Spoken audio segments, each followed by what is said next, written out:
Hi everyone, ഞങ്ങളിപ്പോൾ ഉള്ളത് Nellad കിൻഫ്രയിലെ boss naturals എന്ന് പറഞ്ഞ ഒരു ഫാക്ടറിയിലാണ്. എൻ്റെ പേര് ഡോക്ടർ അരുൺ, റൺവോൾട്ട് എനർജിയുടെ CEO ആണ്. ഇത് നമ്മുടെ തന്നെ സബ്സിഡിയറി കമ്പനിയുടെ മാനേജിംഗ് ഡയറക്ടർ എബിനാണ്, ബ്രിയോൺ എനർജിയുടെ. നമ്മളോട് ഏറ്റവും കൂടുതൽ എൻക്വയറി വരുന്ന ഒരു കാര്യം എന്ന് പറഞ്ഞാൽ KCB കണക്ഷൻ ഇല്ലാണ്ട് നമുക്കൊരു വീട് ഓടിക്കാൻ പറ്റുമെന്നുള്ളതാണ്. KCB കണക്ഷൻ ഇല്ലാണ്ട് വീടല്ല, ഇതിലൊരു ഫാക്ടറി തന്നെ ഓടിക്കാം എന്നുള്ളതിൻ്റെ ഒരു ഉത്തമ ഉദാഹരണമാണ് ഞങ്ങളിപ്പോൾ നിൽക്കുന്നത്. ഇവിടെ നമ്മൾ ചെയ്തേക്കുന്നത് 500 kilowatt battery energy storage system with 80 കിലോവാട്ടിൻ്റെ 2 ഹൈബ്രിഡ് ഇൻവെർട്ടറാണ്. ഇവിടെ ഏറ്റവും വലിയൊരു അഡ്വാൻറ്റേജ് എന്ന് പറഞ്ഞു കഴിഞ്ഞാൽ നമുക്കിവിടെ KCB കണക്ഷനേ ഇല്ല, ജനറേറ്റർ ബാക്കപ്പും ഇല്ല. ഫുൾ സിസ്റ്റം നമ്മൾ ബാറ്ററി എനർജി സ്റ്റോറേജിലാണ് വർക്ക് ചെയ്യണത്. ഇവിടുത്തെ ഒരു പ്രശ്നം ഉണ്ടായിരുന്നെന്ന് വെച്ചാൽ ഇത് വേറൊരു കമ്പനി അറ്റാച്ച് ചെയ്തെടുത്താണ്, പൂട്ടിപ്പോയൊരു കമ്പനി അറ്റാച്ച് ചെയ്തെടുത്താണ്. അപ്പോൾ അവിടുത്തെ കുറേ KCB കണക്ഷൻസും പഴയ കമ്പനിയുടെ ഡിസ്പ്യൂട്ട്സും ഒക്കെ നിൽക്കണ കാരണം ഇവർക്ക് അത് പെട്ടെന്ന് അതിൻ്റെ KCB കണക്ഷൻസ് റെഡി ആയില്ല. അപ്പോൾ നമ്മളെ ഇവരെ അപ്രോച്ച് ചെയ്തു. അപ്പം നമ്മളാണ് ഇതിനൊരു സൊല്യൂഷൻ പറഞ്ഞു കൊടുത്തത്. ആദ്യം ഒരു ചെറിയ സൊല്യൂഷൻ ആയിരുന്നു പറഞ്ഞത്, പക്ഷേ ഈ സൊല്യൂഷൻ കേട്ട് കഴിഞ്ഞപ്പോൾ ഇത് ഫുള്ളായിട്ട് ഈ സിസ്റ്റം, ഈ ഫാക്ടറി എങ്ങനെ ഓടിക്കാമോ എന്ന് നമ്മളോട് ചോദിച്ചു.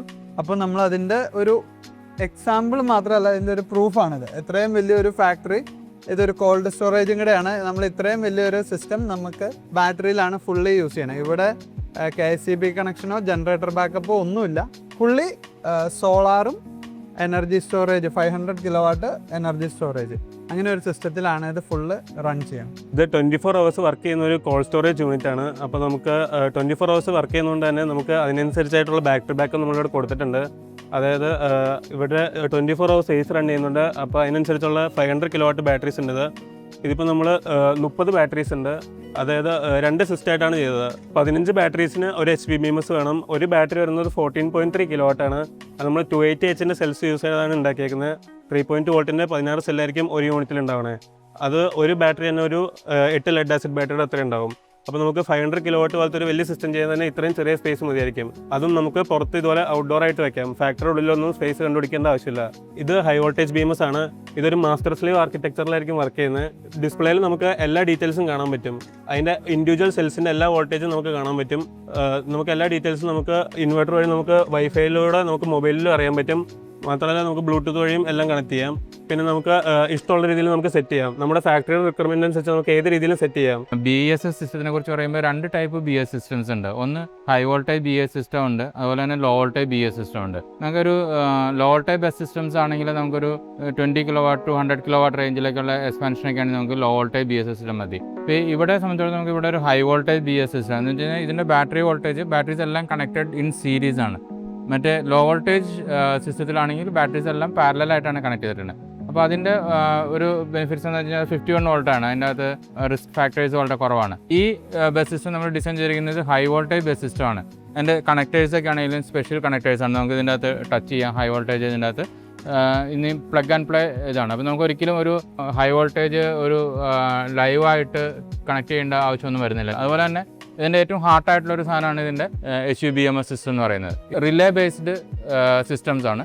High voltage inert gas field relays ആണ് ഇതിൻ്റെ ചാർജിങ് കൺട്രോൾ ചെയ്യുന്നതും ഡിസ്ചാർജിങ് കൺട്രോൾ ചെയ്യുന്നതും. ഇതിൻ്റെ അത് ചാർജിങ് റിലേസ് ഉണ്ട്, ഡിസ്ചാർജിങ് റിലേസ് ഉണ്ട്, അതുപോലെ തന്നെ പ്രൊട്ടക്ഷൻ റിലേസ് ഉണ്ട്. അങ്ങനെ 3 ഫംഗ്ഷനാണ് ഇത് മെയിനായിട്ട് ചെയ്യുന്നത്. ഇൻഡിവിജ്വൽ സെൽസിൻ്റെ വോൾട്ടേജ് ഇതിൻ്റെ അകത്ത് 240 സെൽസ് ഉണ്ട്. ഇതിനകത്ത് 240 സെല്ലിൻ്റെ വോൾട്ടേജ്, ഇൻഡിവിജ്വൽ സെൽസിൻ്റെ വോൾട്ടേജ് ഇത് മോണിറ്റർ ചെയ്യും. അത് CAN ബസ് കമ്മ്യൂണിക്കേഷനാണ് അതിൻ്റെ അകത്ത് യൂസ് ചെയ്യുന്നത്. CAN ബസ് കമ്മ്യൂണിക്കേഷൻ വഴി ഈ സാധനം ഇതിൻ്റെ അകത്ത് കണക്ട് ചെയ്തിട്ടുണ്ട്. അപ്പോൾ ഇൻഡിവിജ്വൽ സെൽസിൻ്റെ വോൾട്ടേജ് ചെയ്യും. ഇൻഡിവിജ്വൽ സെൽസിൻ്റെ വോൾട്ടേജിൽ തമ്മിലൊരു ഡിഫറൻസിങ് ഒരു 0.01 വോൾട്ടിന് കൂടുതൽ ഡിഫറൻസ് ഇൻഡിവിജ്വൽ സെൽസിൽ വന്നു കഴിഞ്ഞാൽ അത് ഓട്ടോമാറ്റിക്കായിട്ട് സെൽ ബാലൻസിങ് എന്ന് പറയുന്നത്. ഇപ്പോൾ ലിഥിയം ഫെറോഫോസ്ഫേറ്റ് ബാറ്ററിനെ സംബന്ധിച്ചിടത്തോളം ഇതിൻ്റെ സെൽ ബാലൻസിങ് വളരെ ഇമ്പോർട്ടൻ്റ് ആയിട്ടുള്ളൊരു കാര്യമാണ്. അപ്പോൾ ഈ സെൽ ബാലൻസിങ് നമുക്ക് ഇതിൻ്റെ അകത്ത് ആക്റ്റീവ് ടൈപ്പ് ബാലൻസിങ് ആണ് നമ്മൾ ഇതിൻ്റെ അകത്ത് ഇംപ്ലിമെൻറ്റ് ചെയ്തിരിക്കുന്നത്. ആക്റ്റീവ് ഒരു സെല്ലിൻ്റെ 2 സെല്ലുകളുടെ ഇപ്പോൾ ഈ 240 സെല്ലുകളുണ്ടെങ്കിൽ 240 സെല്ലുകളുടെ വോൾട്ടേജ് തമ്മിലുള്ള ഡിഫറൻസ് 0.1 വോൾട്ടിനേക്കാളും താഴെ ആണ് നമ്മൾ നോർമലി നിർത്തുന്നത്. ഇതിൻ്റെ പാരാമീറ്റേഴ്സ് അതിൻ്റെ KR values, cathode resistance values എന്ന് പറയുന്നത്. Cathode resistance values, internal resistance, അതുപോലെ സെല്ലിൻ്റെ ടെമ്പറേച്ചർ. ഇൻഡിവിജ്വൽ സെൽസിൽ ഓരോ സെൽസിലും 4 ടെമ്പറേച്ചർ സെൻസേഴ്സ് ചെയ്തുകൊണ്ട് എന്തെങ്കിലും കാരണവശാൽ ഏതെങ്കിലും ഇതിൻ്റെ ടെമ്പറേച്ചർ കൂടുകയോ ഒരു സെല്ലിൻ്റെ മാത്രം വോൾട്ടേജ് കൂടുകയോ അല്ലെങ്കിൽ ഒരു സെല്ലിൻ്റെ ഡിസ്ചാർജ് ചെയ്യുന്ന സമയത്ത് വോൾട്ടേജ് കുറഞ്ഞു പോവുകയോ ഒക്കെ ചെയ്ത് കഴിഞ്ഞാൽ ഇതിനെല്ലാം കൺട്രോൾ ചെയ്യുന്നതും ഈ സിസ്റ്റത്തിൻ്റെ ഡാറ്റ മുഴുവൻ ഇത് CAN ബസ് വഴി നമുക്ക് ഡൈയുടെ ഇൻവെർട്ടറിലേക്ക് കമ്മ്യൂണിക്കേറ്റ് ചെയ്യുന്നത്. ഇത് CAN ബസ് കമ്മ്യൂണിക്കേറ്റിംഗ് ആയിട്ടുള്ള CAN ബസ് ആണ്. അതുപോലെ തന്നെ ഇതിൻ്റെ അകത്ത് 2 ഇൻവെർട്ടേഴ്സാണ് നമ്മൾ യൂസ് ചെയ്യുന്നത്. ഒരു ഇതിൻ്റെ അകത്ത് തന്നെ, കാരണം 160 കിലോ വാട്ട് നമുക്ക് ലോഡ് കണക്റ്റഡ് ആയിട്ടുണ്ട് ഇവിടെ. അപ്പോൾ അതുകൊണ്ട് തന്നെ നമ്മൾ 2 ഇൻവെർട്ടേഴ്സാണ് നമ്മൾ യൂസ് ചെയ്യുന്നത് 160 കിലോ വാട്ട് കവർ ചെയ്യാനായിട്ട്. പാരലൽ മോഡിലാണ് വർക്ക് ചെയ്യുന്നത്. 2 ഇൻവെർട്ടേഴ്സും ഡയറക്റ്റ് 2 ഇൻവെർട്ടേഴ്സും പാരലൽ മോഡിലാണ് വർക്ക് ചെയ്യുന്നത്. അതുപോലെ തന്നെ 2 HVBMSഉം ഇതിൻ്റെ അകത്തുണ്ട്. 2 HVBMSഉം അതാത് ഇൻവെർട്ടേഴ്സുമായിട്ട് കമ്മ്യൂണിക്കേറ്റഡ് ആയിട്ടായിരിക്കും നിൽക്കുന്നത്. ഈ 2 ഇൻവെർട്ടേഴ്സിൽ ഒരെണ്ണം മാസ്റ്റർ മോഡിലും ഒരെണ്ണം സ്ലേവ് മോഡിലാണ് വർക്ക് ചെയ്യുന്നത്. മാസ്റ്റർ മോഡിൽ വർക്ക് ചെയ്യുന്നത് അതിൻ്റെ അകത്ത് നമുക്ക് ഇൻവേർഡ് KCB ഉണ്ടെന്നുണ്ടെങ്കിൽ അതിനെ CT വെച്ചിട്ട് സെൻസ് ചെയ്തിട്ട് നമുക്ക് 0 എക്സ്പോർട്ട് മോഡോ അല്ലെങ്കിൽ നോൺ എക്സ്പോർട്ട് മോഡൊക്കെ നമുക്ക്, അതുപോലെ തന്നെ പീക്ക് ഷേവിങ് അൽഗോരിതംസ് ഒക്കെ ചെയ്യാനായിട്ട് ഇതിൻ്റെ അകത്ത് CT കണക്ഷൻ ഇതുണ്ട് മാസ്റ്റർ മോഡിൽ. ഇതിൻ്റെ മാസ്റ്റർ മോഡിൽ സ്ലേവും മാസ്റ്ററും തമ്മിൽ പാരലൽ കമ്മ്യൂണിക്കേഷൻ ഉണ്ട്. ഇത് തമ്മിലുള്ള ലോഡ് ഷെയറിങ് വർക്ക് ചെയ്യും. ഇപ്പോൾ ഒരു എക്സാമ്പിൾ പറഞ്ഞു കഴിഞ്ഞാൽ നമ്മുടെ ഈ മാസ്റ്ററിൻ്റെ സെല്ലിൻ്റെ വോൾട്ടേജ് കുറച്ച് % താഴെ വന്നു. പക്ഷേ നമുക്ക് ആ സമയത്ത് സ്ലേവിൽ വോൾട്ടേജ് കൂടുതലുണ്ട് അല്ലെങ്കിൽ പ്രൊഡക്ഷൻ കൂടുതലുണ്ട്, അവിടുത്തെ പാനലിൽ കൂടുതൽ പ്രൊഡക്ഷൻ ഉണ്ടെങ്കിൽ ആ പ്രൊഡക്ഷനിൽ നിന്ന് വരുന്ന സാധനം തന്നെ ഇത് ഷെയർഡ് മോഡിൽ വന്നിട്ട് ഇതിൻ്റെ സെക്കൻഡറി സെല്ലിലേക്ക് ചാർജ് ചെയ്യാനുള്ള ഫെസിലിറ്റി ഉണ്ട്. അതുപോലെ തന്നെ ടോട്ടൽ എല്ലാ കാര്യങ്ങളും DC ഷെയറിംഗ് ഉണ്ട്, AC ഷെയറിംഗ് ഉണ്ട്. ഇത് ഈ പർട്ടിക്കുലർ സിസ്റ്റം വർക്ക് ചെയ്യുന്ന AC കപ്ലിംഗ് മോഡലാണ്. അതേപോലെ തന്നെ നമ്മൾ ആദ്യമേ തന്നെ പറഞ്ഞു ലോ വോൾട്ടേജ് BSS സിസ്റ്റംസ് ഉണ്ട്. അത് നോർമലി വീടുകളിലേക്കുള്ള ആപ്ലിക്കേഷൻസിലാണ് ലോ വോൾട്ടേജ് BS സിസ്റ്റംസ്.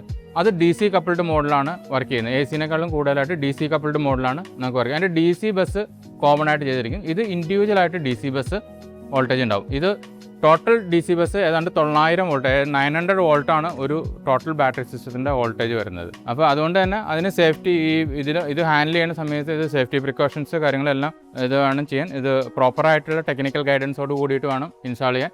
അതുകൊണ്ട് നോർമൽ ടെക്നിക്കലി അറിയാത്ത ആളുകൾ ഇത് ഇങ്ങനത്തെ ഉള്ള പ്രോജക്റ്റുകൾ ഇൻസ്റ്റാൾ ചെയ്താൽ അതിൻ്റേതായ പ്രോബ്ലംസ് ഉണ്ടാവും. അപ്പോൾ നമ്മൾ വെൽ ട്രെയിൻഡ് ആയിട്ടുള്ള സ്റ്റാഫിന് ആണ് നമ്മൾ ഇതിനകത്ത് ഇംപ്ലിമെൻറ്റേഷൻ ചെയ്യാനും ഇംപ്ലിമെൻറ്റേഷൻ സൈഡിലും അതിൻ്റെ വയറിങ്ങുകൾ, അതിൻ്റെ വയറിങ് ഹാർഡനേഴ്സ്, അങ്ങനെയുള്ള കാര്യങ്ങളെല്ലാം നമ്മൾ കെയർ ചെയ്തിട്ടാണ് നമ്മൾ ചെയ്യുന്നത്. അതുപോലെ തന്നെ നമ്മുടെ ഇൻസ്റ്റലേഷൻ സ്ട്രക്ചർ ഇപ്പോൾ ഇവിടെ തന്നെ ആണ് വളരെ കോമ്പാക്റ്റബിളായിട്ട് നമുക്ക് ടോട്ടലി ഓൺ സൈറ്റ് ഇൻസ്റ്റലേഷൻ വളരെ പെട്ടെന്ന് നമുക്ക് സൈറ്റിൽ ഇൻസ്റ്റാൾ ചെയ്യാവുന്ന രീതിയിൽ. ഇത് ഫുള്ളി 100% ഫാബ്രിക്കേറ്റഡ് ഇൻ ഫാക്ടറിയാണ്. ഇത് ഇങ്ങനെ തന്നെ വന്നു നേരെ നമുക്ക് ഇവിടുന്ന് വണ്ടിയിൽ നിന്ന് ഇതിലേക്ക് ഓഫ്ലോഡ് ചെയ്തു. ഇത് പറയുന്ന 24 ഹവേഴ്സിനുള്ളിൽ നമുക്കിത് ഏത് ഫാക്ടറിയിൽ നമുക്ക് അപ്പ് ചെയ്യാവുന്ന രീതിയിലാണ് നമ്മൾ ഈ സിസ്റ്റം ഡിസൈൻ ചെയ്തിരിക്കുന്നത്. അപ്പോൾ ഇതാണ് HVBMS. ഇതാണ് ശരിക്കും ഈ ടോട്ടൽ സിസ്റ്റത്തിൻ്റെ ഹാർട്ട് എന്ന് പറയാനുള്ള ഒരു സിസ്റ്റമാണ്. നമുക്കിപ്പോൾ ഈ ലിഥിയം ഫെറോഫോസ്ഫേറ്റ് ബാറ്ററീസിൻ്റെയൊക്കെ ഒരു അഡ്വാൻറ്റേജ് എന്ന് പറഞ്ഞാൽ നമുക്ക് ഇൻഡിവിജ്വൽ സെൽസ് മോണിറ്റർ ചെയ്യാം. ഈ ബാറ്ററിയുടെ അകത്തൊരു ബാറ്ററി മാനേജ്മെൻറ്റ് സിസ്റ്റം ഉണ്ട്. ഇതെല്ലാം കണക്ട് ചെയ്തേക്കണ HVBMS ആണ്. ഇതിൻ്റെ അകത്തുനിന്ന് നമുക്ക് എല്ലാ ഡീറ്റെയിൽസും നമ്മുടെ ഓരോ ഇൻഡിവിജ്വൽ സെല്ലിൻ്റെ ഓരോ സെൽസിൻ്റെ ഡീറ്റെയിൽസ് വരെ എടുക്കാൻ പറ്റും. അപ്പോൾ സെൽസിന് കംപ്ലൈൻറ്റോ എന്തെങ്കിലും ഉണ്ടെങ്കിലും നമുക്ക് ലാപ്ടോപ്പ് വെച്ച് ജസ്റ്റ് ഇതിൻ്റെ അകത്ത് കണക്ട് ചെയ്ത് കഴിഞ്ഞാൽ ഫുൾ ഡേറ്റാസ് നമുക്ക് കിട്ടും. ഏത് സമയത്ത് എത്ര % ഡ്രോപ്പ് ആയിട്ടുണ്ട്, അങ്ങനെ എന്തെങ്കിലും ഇഷ്യൂസ് ഉണ്ടെങ്കിലും നമുക്കറിയാൻ പറ്റും. ഇതിൻ്റെ ഫുൾ സിസ്റ്റം നമുക്ക് മൊബൈലിലും എല്ലാം കണക്ട് ചെയ്യാൻ പറ്റും. അപ്പോൾ നമുക്ക് റിമോട്ടലി ഇതെല്ലാം മോണിറ്റർ ചെയ്യാൻ പറ്റും. പിന്നെ ലിഥിയം ഫെറോഫോസ്ഫേറ്റ് എന്ന് പറഞ്ഞാൽ ഇതിൻ്റെ ഇത്രയും വലിയ ഒരു നമ്മൾ ഓപ്പൺ ആയിട്ടാണ് ഇത് വെച്ചേക്കണേ. അപ്പോൾ എല്ലാവരും ചോദിക്കുക എന്താണ് ഇതിൻ്റെ സേഫ്റ്റി. ഈ ലിഥിയം സെൽസിൻ്റെ ഒരു അഡ്വാൻറ്റേജ് എന്ന് പറഞ്ഞാൽ ഇത് നമുക്കൊരു 40-50 ഡിഗ്രി സെൽഷ്യസ് നമ്മുടെ ഒരു കാലാവസ്ഥയ്ക്ക് ബെസ്റ്റാണ്. ഇതിൻ്റെ ഒരു ടെമ്പറേച്ചർ ഇത് ലെഡ് ആസിഡ് ബാറ്ററി ആണെങ്കിൽ നമുക്ക് കുറച്ചും കൂടെ AC-യിലൊക്കെ വയ്ക്കുമ്പോഴാണ് കുറച്ചും കൂടെ നമുക്ക് അതിന് പെർഫോമൻസ് ഇടണമെങ്കിൽ ഇത് നമുക്ക് അത്രയും ടെമ്പറേച്ചറുള്ള നമ്മുടെ കാലാവസ്ഥയ്ക്ക് ഏറ്റവും ബെസ്റ്റ് സെൽസാണ് ലിഥിയം സെൽസ്. ഇനി ഇതിൻ്റെ ഒരു എക്കണോമിക് വയബിലിറ്റിയെ കുറിച്ച് പറയാം. ഒരു ഇൻഡസ്ട്രിയിൽ ബാറ്ററി എനർജി സ്റ്റോറേജ് സിസ്റ്റം മാത്രം ഉണ്ടെങ്കിലുള്ള അഡ്വാൻറ്റേജസ് എന്താണെന്ന് പറയാം. ഇപ്പം നമ്മൾക്ക് ഇവിടെ ഈ കമ്പനിയിൽ പഴയ ട്രാൻസ്ഫോമറും ജനറേറ്റർ യൂണിറ്റ്സ് ഒക്കെ ഉണ്ട്. അത് ഇപ്പോഴത്തെ കണ്ടീഷനിലൊന്ന് ഇൻസ്റ്റാൾ ചെയ്യണേ ഏകദേശം ഒരു 2 CR വരും. പിന്നെ മാസം ഒരു 5 ലക്ഷം രൂപ കറണ്ട് ബില്ലും വന്നുകൊണ്ടിരുന്ന സ്ഥലത്താണ് നമ്മൾ ഒരു 1.25 CR ഈ ഒരു സിസ്റ്റം ചെയ്തേക്കുന്നത്. പിന്നെ അപ്പോൾ ഇതിൻ്റെ ഒരു അഡ്വാൻറ്റേജ് നമുക്ക് കറണ്ട് ബില്ലും ഇല്ല, സിസ്റ്റം കോസ്റ്റ് പകുതിയായി. അപ്പോൾ ഇവിടെ ജനറേറ്റർ ബാക്കപ്പ് പോലും ഇല്ലാണ്ട് നമുക്ക് ഇങ്ങനെ ഒരു സിസ്റ്റം ചെയ്യാൻ പറ്റും.